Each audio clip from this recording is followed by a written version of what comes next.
جب ہم سعودی عرب کی تاریخ پر نظر ڈالتے ہیں تو یہ پتہ چلتا ہے کہ اس نے کبھی کسی ملک پر حملہ نہیں کیا اور نہ بلا وجہ اس نے کسی ملک کے معاملات میں مداخلت کی۔ لیکن یمن کا مسئلہ یہ ہے کہ جب وہاں کے حوثیوں نے ایران اور سابقہ صدر عبداللہ صالح کے فوجیوں کے ساتھ یمن کے قانونی حکومت کو بے دخل کر دیا اور موجودہ پریزیڈنٹ ہادی منصور کو مارنے کی کوشش کی، اسی لیے ہادی منصور صنعاء سے بھاگ کر عدن میں آ گئے اور پھر یہاں بھی ان کا پیچھا کیا گیا تو انہوں نے سعودی عرب سے قانونی مدد طلب کی۔ یمنی حکومت نے باقاعدہ سعودی عرب کو لیٹر لکھ کر بلایا کہ آپ ہماری مدد کے لیے آئیں، جیسے کہ ایک دوسرے کی مدد کرنا یمن سعودی فارن پالیسیز میں سے ہیں۔ آئیے اب ذرا یہ بھی جانتے ہیں کہ یہ حوثی ہیں کون اور ان کی مدد ایران کیوں کر رہا ہے۔ یمن کی پاپولیشن تقریباً 28 ملین ہے، جس میں سے 65% سنی مسلمان ہیں اور تقریباً 30% شیعہ ہیں۔ اس 30% میں میجورٹی زیدی شیعہ کی ہے اور مائنورٹی اثنا عشری شیعہ کی۔ زیدی فرقے کے عقائد سنی مسلمانوں کے عقائد سے قریب مانے جاتے ہیں۔ یہی وجہ ہے کہ ہزاروں سالوں سے زیدی اور سنی مسلمان اتفاق سے رہتے آئے ہیں، لیکن 1994 میں حسین بدر الدین حوثی، جس کا تعلق زیدی فرقے سے تھا، جس کو ایران نے خمینی کے so called Islamic revolutionary mission جو کہ اینٹی سنی مشن ہے اس میں شامل ہونے کی دعوت دی اور ان کو تقریباً 10 سال تک ٹریننگ دی، اور اسی طرح حوثی اور اس کو ماننے والے زیدی سے اثنا عشری ہو گئے۔ آئیے یہ جانتے ہیں کہ ایران کا اینٹی سنی ایجنڈا ہے کیا۔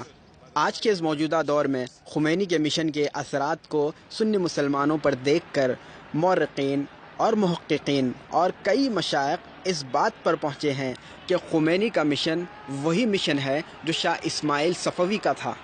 شاہ اسماعیل صفوی وہ شیعہ اثنا عشری حکمران ہے جس نے سنی مسلمانوں کی اپنے دور میں نسل کشی کی تھی۔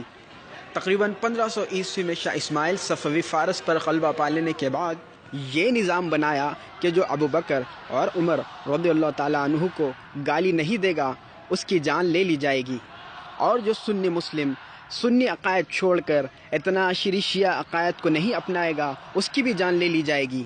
تاریخ گواہ ہے کہ فارس کے سنی مسلمان تقریباً لاکھوں کی تعداد میں مارے گئے۔ شاہ اسماعیل صفوی جب تک اقتدار پر تھا اور وہ جب تک زندہ تھا سنی مسلمانوں کی قتل و غارت کرتا رہا۔ خمینی بھی اپنے آبا و اجداد کے نقش قدم پر چلتے ہوئے، جیسے کہ ان کی کتابوں میں درج ہے اور یہ ان کے ایمان میں سے ہے کہ وہ ایک دن سعودی عرب پر حکومت کریں گے اور مدینہ منورہ سے ابو بکر اور عمر رضی اللہ تعالیٰ عنہ کے لاشوں کو نکالیں گے اور ان کو پھانسی کی سزا دیں گے، استغفر اللہ۔ اور ان کے اسی مشن کو لے کر حوثی یمن میں سنی مسلمانوں کو قتل کر رہے ہیں، جس کی بہت بڑی دلیل یہ ہے کہ حوثیوں نے مکہ پر میسائل اٹیک کیا، لیکن اللہ کے فضل سے سعودی ملٹری فورسز نے اس کو ناکارہ کر دیا۔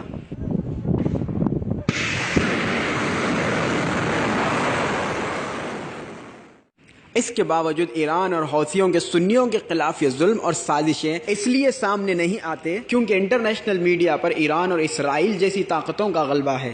صرف یہی نہیں بلکہ اسلام اور مسلمان حکمرانوں کے خلاف یہ لوگ کئی جھوٹی خبریں پھیلاتے ہیں۔ یہی وجہ ہے کہ عام مسلمان حکمرانوں سے نفرت کرتے ہیں اور دل ہی دل میں ایران اور حوثی کو سپورٹ کرتے ہیں۔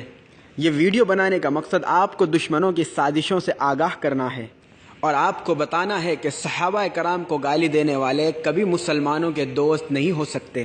آپ کا بھائی سید محسن۔